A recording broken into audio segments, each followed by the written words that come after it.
샬롬, 주님의 평안이 연휴 마지막 날을 보내는 우리 이음교회 모든 성도들에게 함께 하시기를 축복합니다. 오늘까지 설 연휴 새벽 기도는 말씀만 나누도록 하고요. 내일부터는 우리가 하던 대로 새벽 기도 순서에 맞춰서 기도회를 진행할 겁니다. 오늘 말씀 읽도록 할게요. 여호수아 20장 1절부터 9절까지 말씀 제가 읽도록 하겠습니다. 여호수아 20장 1절부터 9절까지의 말씀입니다. 여호와께서 여호수아에게 말하여 말씀하여 이르시되 이스라엘 자손에게 말하여 이르기를 내가 모세를 통하여 너희에게 말한 도피성들을 너희를 위해 정하여 부지 중에 실수로 사람을 죽인 자를 그리로 도망하게 하라. 이는 너희를 위해 피해 보복자를 피할 곳이니라. 이 성읍들 중에 하나에 도피하는 자는 그 성읍에 들어가는 문 어귀에 서서 그 성읍의 장로들의 귀에 자기의 사건을 말할 것이요 그들은 그를 성읍에 받아들여 한 곳을 주어 자기들 중에 거주하게 하고 피해 보복자가 그의 뒤를 따라온다 할지라도 그들은 그 살인자를 그의 손에 내주지 말지니 이는 본래 미워함이 없이 부지 중에 그의 이웃을 죽였습니다. 그 살인자는 회중 앞에 서서 재판을 받기까지 또는 그 당시 대제사장이 죽기까지 그 성읍에 거주하다가 그 후에 그 살인자는 그 성읍 곧 자기가 도망하여 나온 자기 성읍 자기 집으로 돌아갈지니라 하라 하시니라. 이에 그들이 납달리의 산지 갈릴리 게데스와 에브라임 산지의 세겜과 유다 산지의 기랴다르와 곧 헤브론과 여리고 동쪽 요단 저쪽 르우벤 지파 중에서 평지 광야의 베셀과 갓 지파 중에서 길르앗 라못과 므낫세 지파 중에서 바산 골란을 구별하였으니 이는 곧 이스라엘 모든 자손과 그들 중에 거류하는 거류민을 위하여 선정된 성읍들로서 누구든지 부지 중에 살인한 자가 그리로 도망하여 그가 회중 앞에 설 때까지 피해 보복자의 손에 죽지 아니하게 하기 위함이라. 아멘. 은혜의 도성 도피성이라는 제목으로 함께 말씀을 나누려고 합니다. 어제까지 여호수아 19장을 살펴보았습니다. 하나님의 거룩한 전투인 가나안 정복 전쟁을 모두 마쳤죠. 이스라엘 12지파 땅의 분배가 모두 이루어진 것을 19장 51절 마지막에서 보았습니다. 마지막에 제비 뽑아 나눈 기업이 이러하니라 이에 땅 나누는 일을 마쳤더라. 그리고 오늘 본문에서 분배가 이루어지고 나서 하나님은 도피성이라는 시설을 말씀해 주십니다. 도피라는 말을 들으면 우리는 부정적으로 생각을 하게 되죠. 피하는 곳, 뭔가 잘못해서 숨어 들어가는 곳. 실수로 살인한 자를 보호하시는 하나님의 방법이었다고 성경은 이야기합니다. 자기의 뜻이 아니었는데 다른 사람을 죽게 만드니가 공정한 판결을 받을 때까지 보호받게 하신 수단이다라고 성경은 이야기합니다. 출애굽기 21장 12절 13절에서 모세를 통해 처음으로 언급이 된 부분이에요. 사람을 쳐 죽인 자는 반드시 죽일 것이나 13절 만일 사람이 고의적으로 한 것이 아니라 나 하나님이 사람을 그의 손에 넘긴 것이면 내가 그를 위하여 한 곳을 정할 것이다. 그리고 그 사람이 그리로 도망할 것이며 라고 말씀하십니다. 민수기 35장에도 나와 있고요. 신명기 4장 41절 43절에 요단 동편의 도피성이 제정되었고 그리고 신명기 19장에서도 이와 같이 나옵니다. 3절이에요. 여호와께서 내게 기업으로 주신 땅 전체를 세 구역으로 나누어 모든 살인자를 그 성읍으로 도피하게 하라. 먼저 하나님의 명령, 하나님의 언약대로 이것이 이루어졌다는 것을 우리는 알아야 합니다. 많이 나온 구절 있죠. 여호와께서 모세를 통하여 행하신 명령. 여호와께서 모세를 통하여 명령하신 대로 여호수아에게 명하셨다. 여호수아가 그것을 행하였다는 것이 여호수아서에 엄청 많이 나옵니다. 이미 정해놓으신 하나님의 방법을 여호수아를 통하여 실행하게 하신 것입니다. 히브리어로 이르미클라트 이것의 의미는 받아들이는 성읍이라는 뜻입니다. 문자 그대로 살인한 사람을 받아들이고 안전하게 보장하는 곳이라는 것이죠. 도피성이라는 곳이요. 오늘 본문 3절을 함께 보도록 하겠습니다. 부지 중에 실수로 사람을 죽인 자를 그리로 도망하게 하라. 이는 너희를 위해 피해 보복자를 피할 것이니라. 아멘. 도피성은 또 다른 살인으로 이어지는 복수를 막기 위함이 바로 목적이었습니다. 실수로 이웃을 죽인 자, 그것을 보복하기 위해 쫓아가서 그 사람을 죽일 수도 있는 것, 그를 막기 위함이었다는 것이죠. 사람을 죽게 한 자가 회중 앞에서 재판을 받기 전에 죽는 일이 없도록 하는 장치였습니다.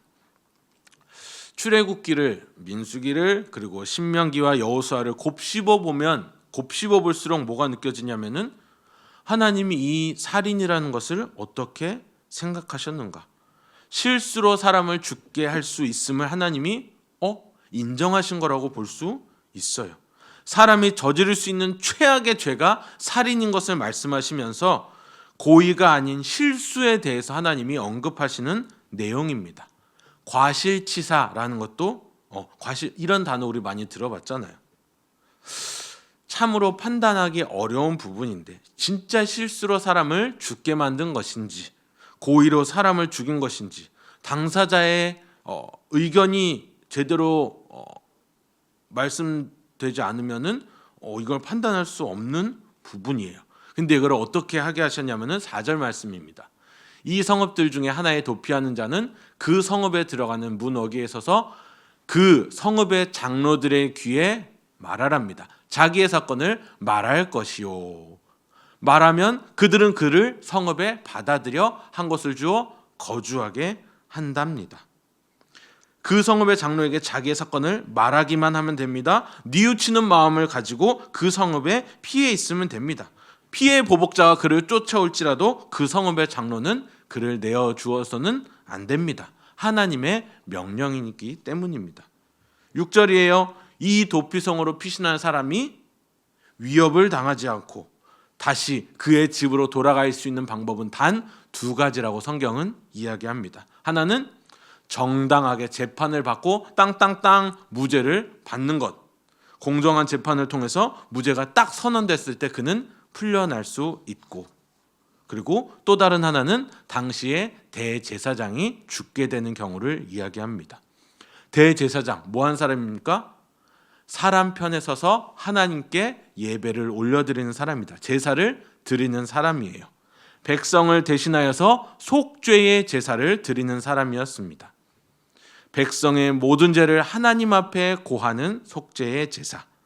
하나님은 대제사장은 백성의 편에서 하나님을 대면하는 아주 거룩한 자리로 나아가야 했습니다. 이 대제사장이 죽게 된 경우에만 그 억울하게 과실치사로 도피성에 피한 사람이 풀려날 수 있었다. 대제사장의 죽음은 이제 한 시대가 가버리고 새로운 시대가 오는 것을 의미하기도 했습니다. 그리고 제사제도에서 가장 최고의 책임자였던 대제사장의 죽음은 그 생명을 범한 살인을 범한 그 살인자의 죄를 속죄하는 결과를 가져왔다. 이렇게 보는 신학자들의 견해도 있습니다. 보세요. 이 2가지 방법 이외에 다른 어떤 방법도 포함되지 않습니다. 특별히 더 대제사장의 죽음이 더 주목되어져 보입니다. 제사, 속죄, 대제사장, 용서, 우리는 누구와 연결시킬 수 있습니까? 바로 예수 그리스도를 우리는 떠올릴 수밖에 없습니다. 구약을 보건 신약을 보건 우리는 성경 전체를 통하여서 결국에는 예수 그리스도를 바라보아야 합니다. 그분은 이미 창세전부터 계신 분이시며 세상을 창조하시고 죄된 인간을 위해서 십자가에 돌아가신 우리 하나님이십니다. 이 땅에 오신 거룩하신 하나님, 제사장으로 선지자로 왕으로 그 직분을 수행하시며 우리 죄를 위하여 십자가에 돌아가신 우리의 주님이십니다. 그분이 우리가 피하여야 할 도피성, 곧 피난처이십니다. 그리고 그분의 죽음을 통하여서 우리들이 그 도피성을 떠날 수 있도록 영적인 자유를 베풀어 주시는 우리의 영원한 대제사장이 되어 주신다는 겁니다. 우리를 용서해 주시는 분이시라는 거예요. 사랑하는 여러분, 도피성이라는 것은 지금은 존재하지 않죠. 그러한 지역도 그러한 어떤 성도 존재하지 않습니다. 다른 곳에 함부로 이것을 빗대어서도 안 됩니다. 철저히 여기서 구약에서 말하는 도피성 피난처는 예수 그리스도를 보여주기 위한 모형과 수단에 불과하기 때문입니다. 우리의 피난처요 도피성은 어떤 장소가 아니라 바로 우리 마음속에 거하는 예수 그리스도이심을 믿습니다. 그리스도 안에 있을 때 누구도 서로를 정죄할 수 없으며 그리스도를 믿는 믿음으로 우리는 죄의 용서함을 받는 것입니다. 그리스도 안에 있을 때 말입니다. 히브리서 7장 27절 말씀을 함께 나눔으로 오늘 말씀을 마쳤으면 좋겠습니다. 그는 저 대제사장들이 먼저 자기 죄를 위하고 다음에 백성의 죄를 위하여 날마다 제사 드리는 것과 같이 할 필요가 없으니, 중요합니다. 이는 그가 단번에 자기를 드려 이루셨습니다. 아멘. 누구 얘기입니까? 영원한 대제사장 되시는 우리 예수 그리스도를 말하는 것입니다. 예수 안에 있는 자에게 결코 정죄함이 없습니다. 그런데 그 모든 짐을 우리의 피난처 되신 주님께서 단번에 모두 지시고 속죄, 그 화목제사를 드리셨다는 것입니다. 주님이 단번에 이루신 것입니다. 이 우리의 죄를 용서받음에 있어서 우리는 1%의 선함도 없었습니다. 내가 도피성을 지을 수도 없었고 내가 그것으로 피할 수도 없었습니다. 그러나 우리를 지으시고 구원하신 주님의 이름이 우리를 보호하셨으며 또 속죄함을 허락하시고 영원한 생명을 주신 줄을 믿습니다. 이것을 믿는 믿음을 주신 주님을 오늘도 찬양합니다. 이 주님을 오늘도 찬양하며 나아가는 저와 여러분 되시기를 주님의 이름으로 축복합니다. 오늘 제가 여러분들 다 같이 대표해서 기도하도록 하겠습니다. 다 같이 기도하겠습니다. 하나님 아버지, 오늘도 우리에게 말씀을 먹이시고 입히시니 감사드립니다. 이 구약의 말씀을 통하여서도 우리의 피난처, 우리의 피할 곳 도피성 되신 예수 그리스도를 바라봅니다. 하나님 아버지, 우리의 마음속에 계신 예수 그리스도를 통하여 오늘도 우리가 평안함을 누리고 주님의 온유를 닮아 살아가는 우리 모두가 되게 하여 주시옵소서. 지난 설 연휴 우리에게 귀한 안식과 쉼을 주신 주님을 찬양합니다. 내일부터도, 오늘도 그리고 내일부터도 우리에게 살아갈 힘을 주시옵고 지혜를 주시옵고 우리 가정과 또한 직장과 가는 곳곳마다 우리에게 평안함을 더하여 주시옵소서. 말씀을 통하여 항상 예수 그리스도를 기억하게 하시고 하나님의 전능하심 가운데에 그 전능하신 그 주님의 능력 아래 살아가는 이음교회 모든 성도들 되게 하여 주시옵소서. 감사드리며 예수님의 이름으로 기도합니다. 아멘. 연휴 마지막 날 푹 쉬시고 성령님의 보호하심이 이음교회 모든 가정 가운데에 있기를 주님의 이름으로 축복합니다. 편히 쉬세요. 잘 쉬세요. 안녕.